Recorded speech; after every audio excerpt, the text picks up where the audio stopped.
What's going on, guys? Boss Up A6 here, back to another video, and today I have a viewer response for you guys.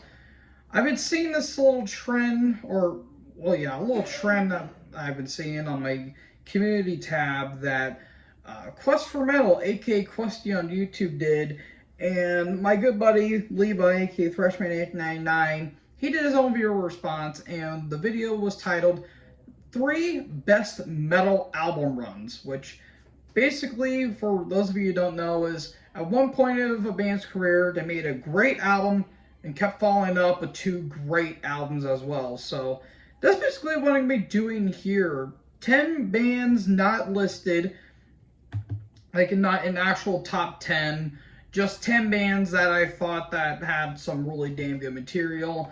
And yeah, I ain't gonna waste too much time. Now, if you guys have your own list, put that in the comment section below. Again, there's no right or wrong here. We agree to disagree in some aspects, but this is my opinion, this is my list, so have fun with everything, I guess. So, kicking off, we have the band that started all, the almighty Black Sabbath. Self-titled, Paranoid, and Master of Reality. Those are three albums I picked, and what can I say about the debut that hasn't been said? If you want more, just look at my Black Sabbath retrospective, and you'll understand you'll understand what I truly think about that album. It's the beginning of heavy metal, title track, uh, you know, NIB, Sleeping Village, The Wizard, top to bottom, absolutely classic stuff. Then on the other hand, we have, of course, Paranoid, their sophomore outing. The most successful album in the band's entire career and their most commercial. And yeah, I mean, I did rank it a little bit lower on my list because while I agree it is overrated, I still think it's a really damn good album. Of course, title track, which is basically the beginning, which is basically a punk song, Hand of Doom, War Pigs, Electric Funeral, just top to bottom, absolutely great stuff. Fairies Wear Boots is another standout. Just absolutely great stuff. Then you have Master Reality. In my opinion, the best Ozzy album of all time. Of course, Sweet Leaf, Children of the Grave, Lordless World, Into the Void, After Forever, Solitude. Just great stuff all around, and I really can't recommend the album highly enough. That's what it gets for me. Now, I just realized I didn't mean to do this intentionally, but all of this is in alphabetical order. So, we get from the band that started Doom to the band that pioneered Doom, and that's my favorite Doom metal band of all time, the almighty Candlemass. Epicus, Doomicus, Metallicus, or Metallicus, Nightfall, and Ancient Dreams. This one was kind of tough because I was thinking about doing the three Messiah albums from the 80s into the early 90s, but I'm still Tales of Creation is still a great album, but I do think it's Messiah's weakest album. And I could have done the self-titled comeback album up until Death Magic Doom, but I ultimately went with the first trio of albums, kind of like the same with Black Sabbath. Epicus, Doomicus, Metallicus, or Metallicus, or however the hell you pronounce it. The beginning of the band, the beginning of Epic Doom Metal, the first and for the longest time, the only vocal appearance for Johan Lindqvist until he came back in 2019 for the Door to Doom album. And classic doom metal album, of course, Solitude, Demon's Gate, Crystal Ball, Sorcerer's Pledge, Blackstone Wielder, Under the Oaks, one of my favorites. From top to bottom, just an absolutely classic album. Then we get into Nightfall, which is the first Messiah album. And Messiah would kind of be here for a little bit. And yeah, just the styles really changed when it comes to Messiah albums. And yeah, you can basically tell from the opening of the Well of Souls, you could tell that, wow, Messiah's got a little more dynamic voice, which Johan did too, but Messiah's is a little more dynamic than Johann's initially. Of course, The Well of Souls, At the Gallows End, Dark of the Veils of Death, Mourner's Lament, Bewitched, just top to bottom, just absolutely classic songs, and I cannot recommend it highly enough. And then you get into Messiah's second album, Ancient Dreams, where it got a little more dynamic with this one. The songwriting got a little more epic in some ways. And it got a little more crunchier too. A Cry from the Crypt, Incarnation of Evil, the title track, Bells of Al-Sharon, Darkness in Paradise, which is one of my personal favorites. Mirror Mirrors, oh, that's so crunchy. Just from top to bottom, an absolutely awesome string of albums. Again, you could have really picked one. You could have thrown a dart and really wouldn't have. I don't think anyone really would have disagreed, but you know, what can I say about these string of albums that haven't been said already? Alright, next up we have, well, speaking of one of my favorite bands of all time of a certain genre, my favorite death metal band of all time, of course, Death. My good buddy Levi said that his 3 albums were Leprosy, Spiritual Healing, and Human. I'm going to have to unfortunately take out Leprosy. As much as I love that album, I like the one album a little bit more. But let's talk about Spiritual Healing first. Again, I've seen in the past, not my favorite Death album, it's my least favorite, but I still think it's really damn good. Just production was very wonky, a little too wonky for my liking, and I felt like the songs weren't really clicking for me in some ways. But with that being said, phenomenal stuff. Genetic Reconstruction, title track, Altering the Future, Living Monstrosity, Low Life, Killing Spree. Just from top to bottom, some great stuff. But we go from my least favorite Death album to my favorite Death album and my favorite death metal album of all time, 1991's Human. And you shift from one band that had a lot of stellar names, Terry Butler, Terry Andrews on drums, I believe. No, Bill Andrews on drums, Terry Butler on bass, and James Murphy on guitars, which we all know that famous story of James and Chuck just butted heads and somehow didn't feel like it.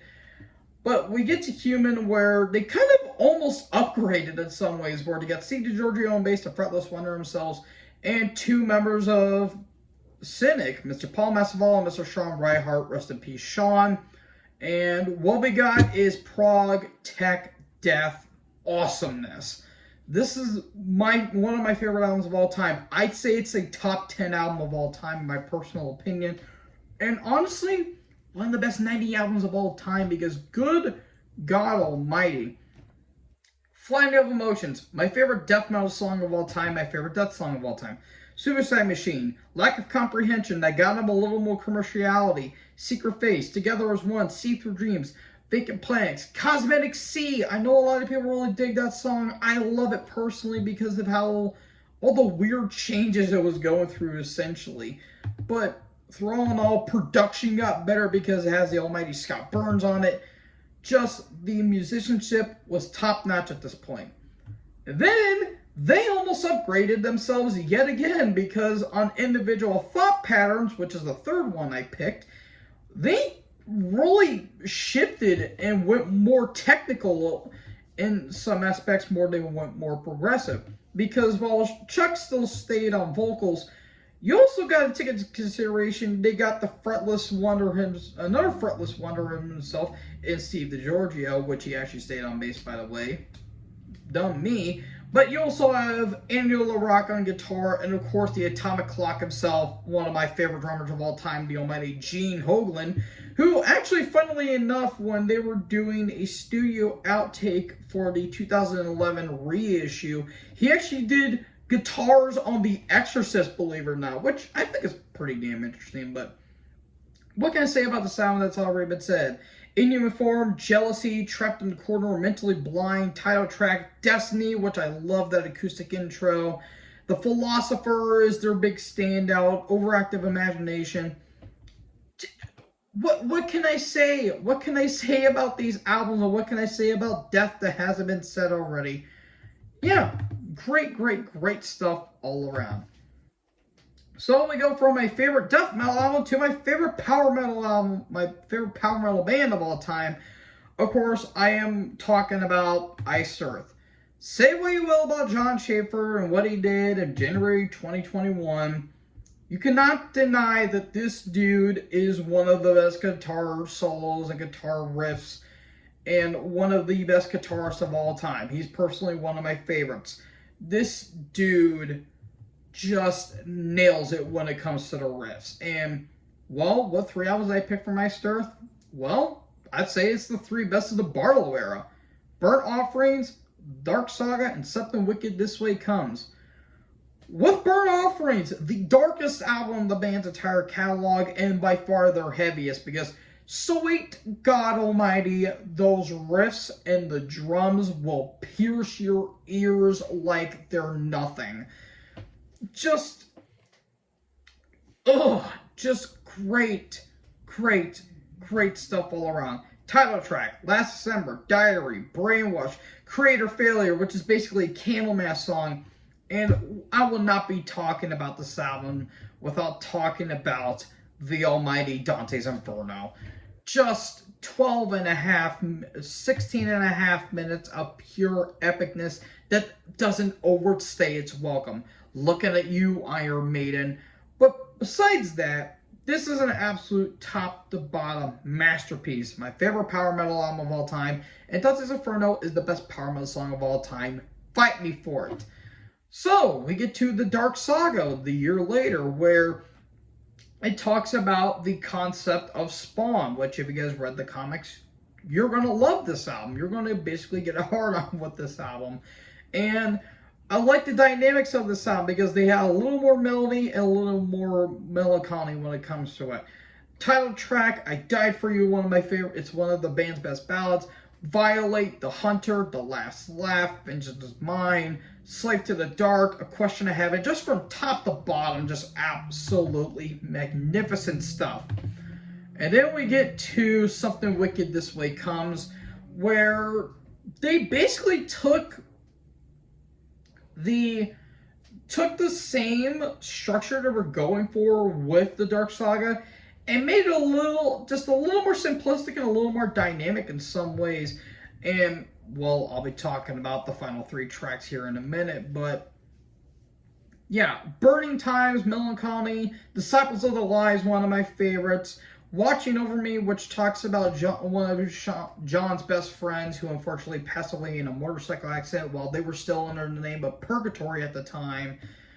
Just very sad to hear about that song. Stand Alone, Consequences, My Own Savior, Blessed Are You, and of course the epic Something Wicked trilogy, Prophecy, Birth of the Wicked, and The Coming Curse.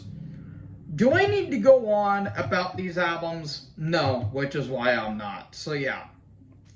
Burnt Offerings, Dark Saga, and of course, Something Wicked This Way Comes. Unfortunately, people, I hate to break it to you, a little bit of spoiler, I do not have Judas Priest on my list, which is kind of shocking enough, but I do have their counterpoint, which is Iron Maiden. You guys know how I feel about this band, check out my ranking and my retrospective of them. But the 3 albums I picked are, in my opinion, the cornerstone of Maiden's entire career. Peace of Mind, Power Slave, Somewhere in Time.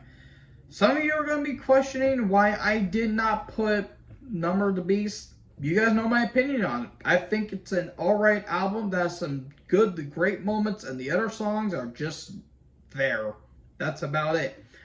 But this one, Peace of Mind, they got it right. With Nicko McBrain joining in, and, well, they basically kind of just picked up where they left off on Number of the Beast, where Number of the Beast felt like a Paul Di'Anno album of Bruce Dickinson on vocals. This felt like a Bruce Dickinson album. And lo and behold, that's what it was. So yeah. This was some great stuff. Where Eagles Dare, Flight of Icarus, Out With Your Boots On, The Troopers, an all-time classic. Stun and Steel, the Tame of Land's a little more underrated cut. Damn good stuff. I think I put it number 4 or 5 on my list. Somewhere around there. I think it's a top 5 Maiden album. No question about it. Then we get to their apex, their absolute pivotal point of the band's entire career, Power Slave, my favorite Maiden album of all time. And, folks, do we really need to talk about this album? Aces High, 2 Minutes to Midnight, Flash of the Blade, The Duelist, Ramen the Ancient Mariner, title track, just, oh, beautiful, beautiful. Do I need to talk about it any more than I already do? No, which is why I'm not. Then we get to Somewhere in Time, my second favorite Maiden album of all time. This is where they incorporate some synthesizers, and in all honesty, it works. It really does work in this, which I'll talk about when I talk about Seventh Son with Seventh Son. Whereas that one felt like an overbloated synthwave Scrooge McDuck fest. This is where they incorporated synths, but it didn't feel overbearing. Caught Somewhere in Time, Wasted Years, The Loneliness of a Long Distance Runner, one of my favorites of all time, Stranger Strange Land, Alexander the Great, Deja Vu. Top to bottom, just absolutely magnificent. Great, great, great stuff here. So, we get to Metallica, and do I really need to say what the 3 albums are? Well, I'm going to have to for those who've been living underneath a rock. Of course, Kill 'Em All, Ride the Lightning, Master of Puppets.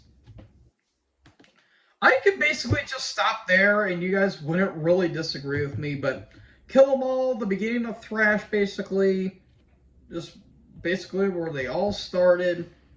Whiplash, Hit the Lights, Seek and Destroy, Phantom Lord, Metal Militia. Again, do I need to go on about the 4 Horsemen, Jump in the Fire, Anesthesia, Pulling Teeth, which is one of Cliff Burton's shining moments. Just from top to bottom, absolutely great. And Dave Mustaine was actually doing riffs before he eventually get kicked out for, drug abuse, which is shocking. Absolutely shocking, to say the least. But yeah, Kill 'Em All, absolutely great. My second favorite Metallica album, behind my favorite Metallica album, Ride the Lightning, which, yeah, do I really need to talk about this album? Do I really need to talk about this album? Title track, Creeping Death, Fight Fire with Fire, For Whom the Bell Tolls, Fade to Black, Trapped Under Ice, Escape. I like that track, I know a lot of people don't. The Call of Cthulhu. Do I need to go on about this album that hasn't already been said about? No, I didn't have to. Then we get to Master of Puppets, which, in my personal opinion, is my least favorite of the 80s. And the reason why, a couple tracks don't necessarily do it for me. But with that being said, this is an absolutely awesome album. And this is unfortunately the last album that Cliff Burton will be on. Rest in peace, you good sir. But this was great. Battery, my personal favorite Metallica song of all time. Title track, Think Stranger Things. The Thing That Should Not Be, Welcome Sanitarium, Leper Messiah, Damage Incorporated. Just good stuff. Good stuff all around. Yes. I don't know why I went Iron Sheik. Big Bubba, big chest. Iron #1, up to America. Sorry, rest in peace, Sheik. But yeah, absolutely killer stuff from Metallica. What else needs to be said? Next up, we have the almighty Morbid Angel, and this one I was kind of inhibited about because I'm like, well, there's an album or two that I really wasn't akin to, but I still like it. But I eventually had to go with the ones that basically started it all. Altars of Madness, Blessed Are Sick, and Covenant. Altars of Madness, what can I say about one of the best death metal debuts of all time? I mean, Immortal Rights, from that backwards drum playing and that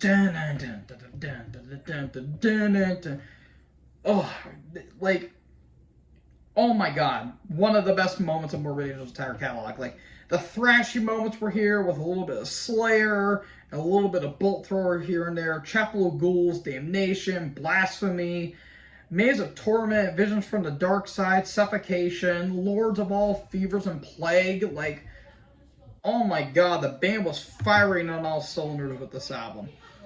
Now, with Blessed, you get a bit of a different vibe with this album because this is where they went a little more sludgy in some ways because the production, again, I'm not a huge fan of the production. The vocals were a bit up front. The drums kind of felt like they took like a back seat to it. But I still think this is a really damn good song. Rebel Lands, Day of Suffering, Thy Kingdom Come, Unholy Blasphemies. Ancient Ones is a very catchy one. Brainstorm. Fall from Grace is a great track. It does feel a bit overbloated, but I still think it's really damn good, despite my problems with it. And then we get to their magnum opus, their masterpiece in my opinion, of course, Covenant from 1993. And this is where they went to Giant Records. And now you think a death metal band of this magnitude signing to a bigger record label, you think they're going to push out, sell out, and check out and basically just make a generic metal album. But no, they wrote one of the most aggressive metal albums of all time. And it's my favorite Morbid Angel album. Shocking, I know. Rapture, Pain Divine, World of Shit, Vengeance is Mine, again, Lion's Den, Blood in My Hands, Angel Disease, Sword to the Black, and of course the epic God of Emptiness. And this is where Richard Burnell would actually get kicked out due to drug abuse. May he rest in peace. Just, oh, great stuff all around. And I really can't recommend this album highly enough. And we're almost at the end, folks. Because next up is the almighty Slayer. It's late and I'm a little bit tired, even though I have to work in the morning. I mean, Slayer, like, what can I say about this band that hasn't been said? If you want more, check out my retrospective on them. Now, what 3 albums did I pick? Well, shockingly enough, I didn't pick Seasons in the Abyss. Why? It's a good album, but couple tracks I'm not a big fan of. It's still top 5, but not my favorite, and not the best that everyone claims is the best. The ones I did pick, though, this might be a bit of an odd one. Hell Awaits, Rain and Blood, South of Heaven. Now, Hell Awaits, this one's kind of an odd one in Slayer's catalog because you think about what happened after, Show No Mercy, which is basically a tribute to all of their big distributors like Motorhead, Venom, a little bit of Priest and Maiden in there. However, you do get some different variations when it comes to their Haunted the Chapel EP in '84, where things got a little more, let's just say, hellish, to say the least. And when 1985 came around, Hell Awaits was certainly there. And you kick off with the title track where you have these squealing guitars in the back, and then you get that dun, like that doomy riff that kicks off, and just absolutely top to bottom, just absolutely brutal, to say the least. Kill Again, At Dawn They Sleep's one of my favorites. Praise of Death, Necrophiliac, Crypts of Eternity, which is almost their longest track. It just absolutely brutal. The production, it's full on Merciful Fate mode. You could tell just because Kerry King absolutely loves Merciful Fate. I mean, really doesn't. But yeah, I cannot describe how absolutely awesome this album is. And do I really need to say more about it? Not really. And then we get into their more well-known, the most well-known album in the band's entire catalog. And that, of course, is Rain and Blood. 1986, and they shifted from their original label. I forgot what label they were on for Hell Awaits. They went to Def Jam, which ultimately went to Def Jam America, which was run by Rick Rubin. And say what you will about Rubin nowadays, but him in the late 80s, This dude was the guy to go to for production. And look no further than this album and the next album I'm going to be talking about, because yes, production later on with Slayer was was very hit and miss, but this right here, this is his shining moment right here. Angel of Death. I could stop there, but I'm not going to. Piece by Piece, Necrophobic, Altar of Sacrifice, Jesus Saves, Criminally Insane, Reborn, Epidemic, Postmortem, the title track.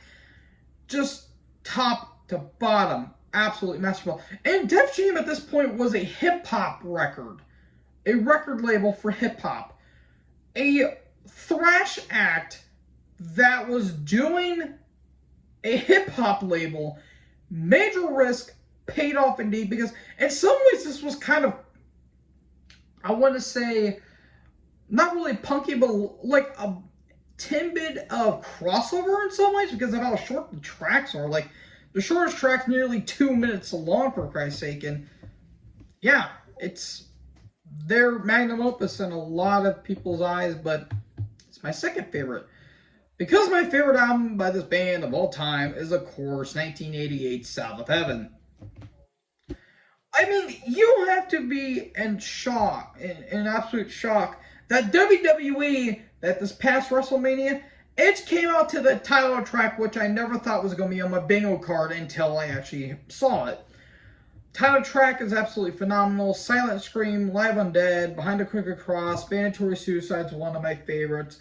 Ghost of War, Right Between the Lines, Cleanse the Soul, Spill the Blood, that was actually on Jackass 2, believe it or not. Just great, great, great stuff all around. Yeah, what else do I need to say about this that hasn't been said already? So yeah, Slayer. Oh boy, I'm going to get a little bit of hate for this one. Penultimate one, folks, you can't take favoritism out of my ordeal, I guess you could say. I had to go with Slipknot. I know a lot of people are very hit and miss with this band, but you know what? I don't really give a rat's ass. This is one of my favorite bands of all time. It's the band that ultimately got me into metal, and I still say they're one of the best bands of all time. Sue me. I don't really care. Yes, their debut album was nu metal, but there were some actually different elements with some thrash, a little bit of death metal in some ways, and even some grindcore, if you believe it or not. And, well, I mean, you kick off with the opening track, Sick, which is just an absolute mosh pitter. Eyeless, Wait and Bleed, Surfacing, Spit It Out, Tattered and Torn, Purity, Prosthetics, No Life, Diluted, Scissors. Oh my god, Scissors are absolutely dark, and I absolutely love it. Yes, you could have cut the fat off with this album, in all honesty, but you know what? I love it. I absolutely love it. It's one of my favorite metal debuts of all time. Now, when Iowa comes around, this is when things went really dark for the band. In some ways, the one, because, yeah, the band were basically at odds with each other. Just constant fighting, and no one was really clicking. And it created a damn near masterpiece, in my opinion. The opening 515, which is one of the creepiest intros of all time, that Sid actually kind of wrote, and you can hear him screaming in the background because he found out his grandfather passed, and he was really close with them, and they just gave him a microphone that he was just basically just screaming the entire time. The intro and the People Equal Shit just absolutely wants to break your neck off, basically. Disaster Piece, My Plague, which was featured on Resident Evil in the 2002 movie. The Heretic Anthem, Gently, which is one of the doomiest, if not the doomiest song the band's ever done, and one of their creepier songs. Left Behind, The Shape, I Am Hated, New Abortion, Metabolic. Hell, even some moments of the title track, which the big complaint I have with it is that it's too damn long. If it was at least 8 minutes, then I wouldn't hate it as much, but I just don't like it was that long. It's dark. I love the atmosphere. It's absolutely brooding, but Yeah, I'm not a huge fan of the title track, but you know what? I still love the album for what it is. And then we get to my favorite album of them, Volume 3, The Subliminal Verses. This is where they went more melodic, whereas where the first album was just a band having a good time, the second one was a lot darker. This is one of the things we're starting to dial down. Hell, even some members of the band said this was a healing process because this is when the band was finally not at odds with each other. And yeah, what can you say? Absolutely love this album. Prelude 3.0, The Blister Exists, 3 Now, Duality, Opium of the People, Circle, Welcome, Vermilion, Pulse of the Magnets, which is a full-on Slayer song. Before I forget, Vermilion Part 2, which is so damn sad. The Virus of Life is so damn disturbing. The Nameless, even the bonus tracks Scream and Don't Come Close are just absolutely phenomenal. I love this album. I don't care what anyone says. I absolutely love this album. And look who produced it. Good old Rick Rubin did. Yeah, the production wasn't as great as, let's say, Slayer's early output, but you know what? I don't give a rat's ass. I love this album, and no one's going to stop me from saying it's great. And then we get to the final band that I have. I know I've been going on way too long with this one, but who cares? You get to hear me talk more. Yay, I guess? Of course, I'm talking about my favorite goth metal band of all time, the almighty Typo Negative. And I already did a retrospective on this band, so I really don't need to go into full detail with this. But, yeah, look, I was talking about Bloody Kisses, October Rust, and World Coming Down. Bloody Kisses for 1993. This is their more commercial set album with, wow, the cover of Summer Breeze, Black Number One, and Christian Woman. Those 3 songs alone. I mean, Black Number One's the best goth metal song of all time, but you have some other great tracks here. Set Me on Fire, We Hate Everyone, the title track, Too Late Frozen, Blood and Fire, Can't Lose You, Kill All the White People. You cannot love that song. You cannot hate that song. It's too great. Whereas Slow, Deep, and Hard, they were more still carnivore at that point, where it was just like more punky thrash, like New York hardcore with the, the quips and the humor. This is where they kind of went away with that, but the humor's still sprinkled in there. It's still in there, but they went a little more gothic. But you get to October Rust in 1986, where they went full-on goth. And, yeah, I mean, the song Love You to Death. That is arguably the best sex song of all time. Be My Druidess, Redwater Christmas Morning, My Girlfriend's Girlfriend, which is a standout, Burnt Flowers Fallen, and Praise the Bacchus.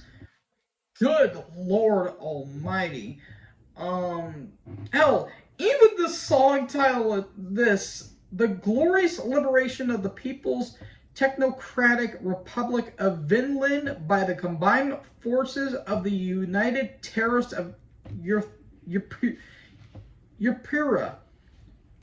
It's basically Europe, but instead of the E, you have an A in it. Those song titles are just absolutely awesome. It's kind of like, how did it go again? I'm trying to think off of Slow, Deep, and Hard. I'm trying to think. Unsuccessfully coping with the natural beauty of infidelity.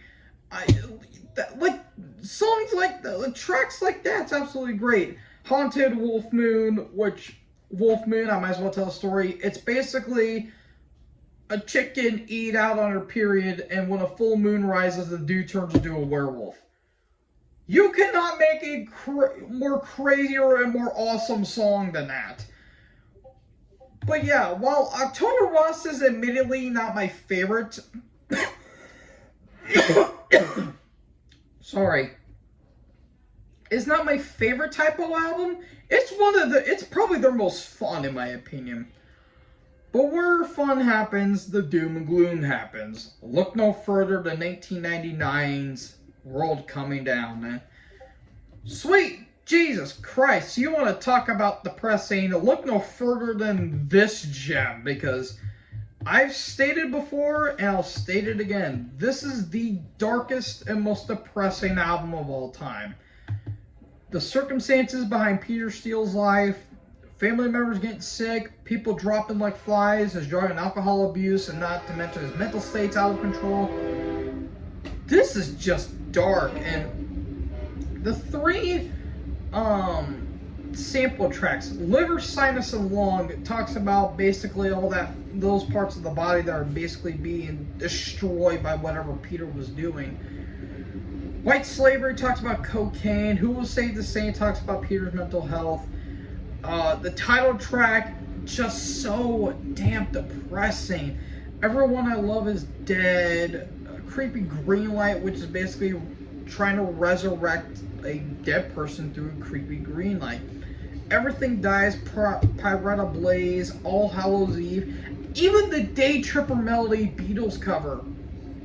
She's so heavy, heavy.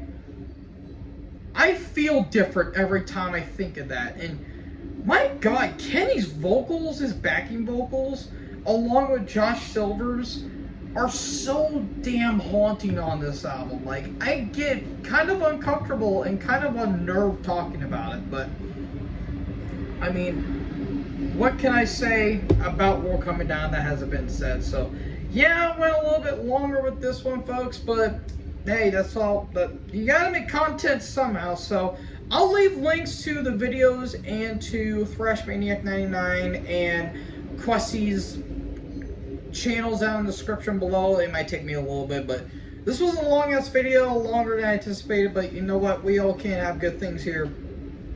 So yeah, what do you guys think about this video? Let me know in the comment section below. Put in your list. I'm curious to see what your guys' list is going to be. So leave a like, leave a comment, tap that big red subscribe button, and tap the bell so when I upload, you guys will be notified. Thank you guys so much for watching this video. Most importantly, join the herd. Check us next video. Peace out.